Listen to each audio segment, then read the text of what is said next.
코로나로 인해 많은 대작들이 개봉을 미룬 지금 마이너한 영화들이 그 자리를 꿰차기 위해 하나둘씩 등장하고 있습니다.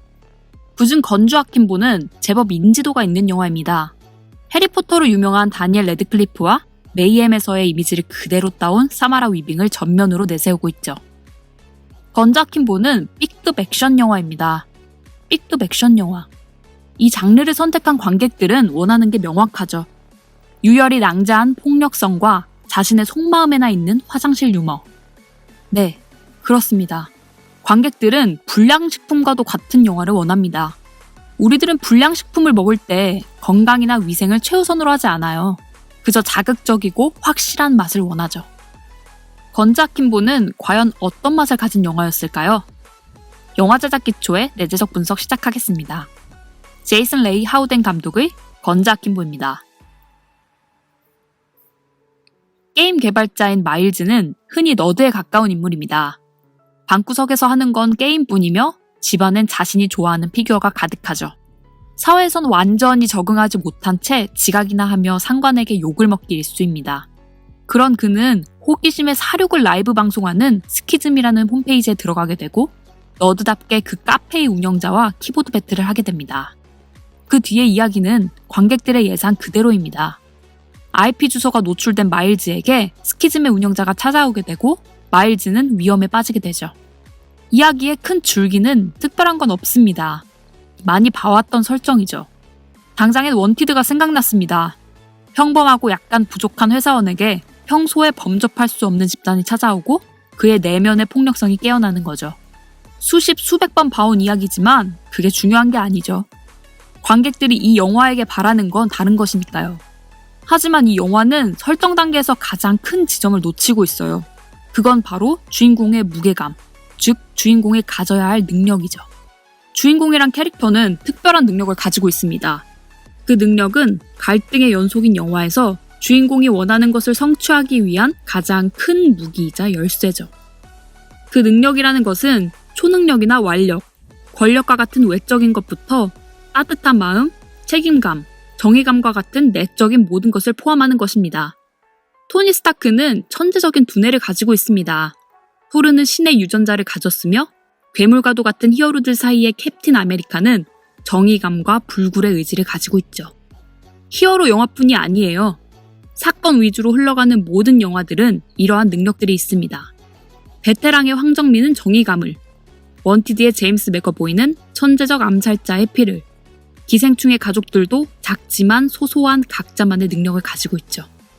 하지만 마일즈는 그러한 능력이 없어요. 너드라는 캐릭터성을 가져와야지 너드라는 인물 그 자체를 가져오면 안 되죠. 마일즈는 주인공이지만 스스로 해결할 수 있는 능력은 없으며 누군가에게 계속 도움을 받아야 합니다. 물론 스스로 해결하면 더욱 문제입니다. 능력이 없는데 무언가를 해결하는 건 바로 영화적 자기성과 연결되는 거니까요. 영화 전반적으로 느껴지는 자기성은 바로 이러한 지점으로부터 발생합니다. 주인공과 대척자 간의 힘의 균형이 맞지 않는데 억지로 맞추려 하죠. 사륙 랭킹 1위인 닉스는 마일즈만 만나면 허공에 총질을 하며 허공에 총질을 하던 마일즈는 스키즘의 진영에 들어가더니 사람들의 머리에 총알을 박죠. 게다가 천식으로 보이는 설정은 왜 넣은지 알 수가 없습니다. 주인공은 주기적으로 휴대용 산소 호흡기를 써야 하죠. 그런 건 주인공의 능력이 너무 강할 때 그 능력을 제한하기 위해서 넣는 거예요. 사랑하는 가족이 항상 인질로 잡히고 부하의 잘못을 대신 누명 쓰는 거와 마찬가지죠. 마일즈는 그런 게 없더라도 이미 너무나도 부족한 캐릭터입니다. 그런 게 없더라도 이야기를 진행시킬 힘이 없어요. 그러다 보니 영화 중반부부턴 천식이란 설정은 아예 사라져버립니다. 운동선수 마냥 뛰어다니고 굴러다니죠. 무엇인가 할 수 없는 캐릭터, 이야기를 끌고 갈 힘이 없는 캐릭터. 우린 그런 캐릭터를 매력 없는 캐릭터라 하죠. 이 영화는 모든 부분이 혼란합니다. 캐릭터, 이야기의 전개, 촬영, 무엇 하나 뺄 수 없죠. 그중 촬영이 가장 혼란한데 어떠한 기준 없이 모든 기법들을 혼용합니다.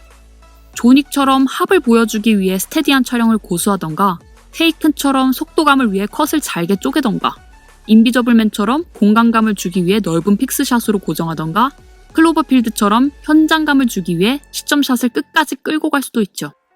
하지만 이 영화는 컨셉이란 게 없습니다. 스테디, 핸들드, 트랙, 줌을 마음대로 쓰며 롱테이크에 호흡을 하다 갑자기 빠른 편집도 하기도 하죠. 외곽이 일그러지는 어안 렌즈도 한번 써보고 익스트림 타이트에 슬로우도 걸어봅니다. 정말 하고 싶은 걸 다 하는 영화죠. 많은 기법을 사용할 수는 있습니다. 하지만 기준점이 되는 무엇인가는 있어야 변주라는 것이 있죠. 이 영화는 정보보다 촬영이 먼저 눈에 들어와요. 혼란스러운 감정을 전달해야지 보는 관객들을 혼란시키면 안 됩니다. 게다가 설명 없이 빠른 전개로 이어가는 영화인데 자칫하단 정보를 흘릴 수도 있습니다. 물론 멀미는 덤이고요. B급 영화답게 많은 인물들이 죽습니다. 하지만 대부분의 죽음이 감정을 움직이지 못합니다. 심지어 자신의 직장 동료가 죽거나 가장 큰 조력자인 닉스가 죽을 때도 마찬가지죠. 하나도 안 슬퍼요. 반대로 악당들의 중간 보스가 죽을 때도 해결에 대한 카타르시스가 발생하지 않습니다. 관객들은 정보를 받아들인다고 해서 그것이 바로 감정으로 전환되진 않습니다. 앞뒤의 상황이 존재해야 하죠. 주인공과 어떠한 사건이 있었고 그 사건을 통해 어떠한 유대가 쌓였는지 아니면 어떠한 원한이 쌓였는지 관객은 알아야 합니다. 지금의 이야기는 중심 사건을 전개하기 바빠서 그러한 보조적인 사건들이 너무 적어요. 보통 영화를 보면 주된 사건 말고도 그 이야기들을 받쳐주는 보조적인 사건들이 있습니다. 기생충에서도 기택의 가족이 박 사장의 집에 침투하려는 주된 사건 말고도 홍수가 나서 체육관으로 피난 가는 사건도 있죠. 그 사건은 기택 가족의 목적을 더욱 뚜렷하게 만들고 관객들이 감정을 이입할 수 있는 시간과 공간을 벌어줍니다. 하지만 이 영화는 그런 지점이 없어요. 있긴 해요. 여자친구와의 멜로라인이죠. 하지만 그게 이 영화에 왜 필요한가요? 주인공이 스키즘에 복수해야 할 동기는 충분합니다. 차라리 닉스와의 관계를 설명할 서브플롯이 있었다면 마지막에 닉스의 희생은 슬프지 않았을까요? 지금의 영화는 머리로는 이해를 하는데 감정은 따라가지 못합니다. 여주가 죽으면 뭐합니까? 잘 알지도 못하는 사람인데. 이것 말고도 이야기의 확장성, 결말의 불확실성 등등 단점들이 너무 많은 영화라 생각됩니다. 영화 자체가 손에 총이 박힌다면? 이라는 최초의 아이디어에서 멈춰버린 것 같아요. 사실 그 아이디어도 영화에선 획기적으로 작용하진 않죠. 영화 제작 기초의 건재 아킨보 적정가는 5,000원입니다. 다니엘 레드클리프가 연기 변신을 위해 많은 캐릭터에 도전하고 있습니다. 해리포터가 끝난 지 9년이 됐으니 도전이란 말도 어색하네요. 그럼에도 해리포터 이후에 뚜렷한 대표작이 없다는 건 참 아쉽습니다. 스위스 아미맨은 제법 괜찮았는데 한국에선 개봉조차 못했죠. 얼른 좋은 작품으로 다시 보고 싶습니다. 이 리뷰는 지극히 주관적인 리뷰입니다.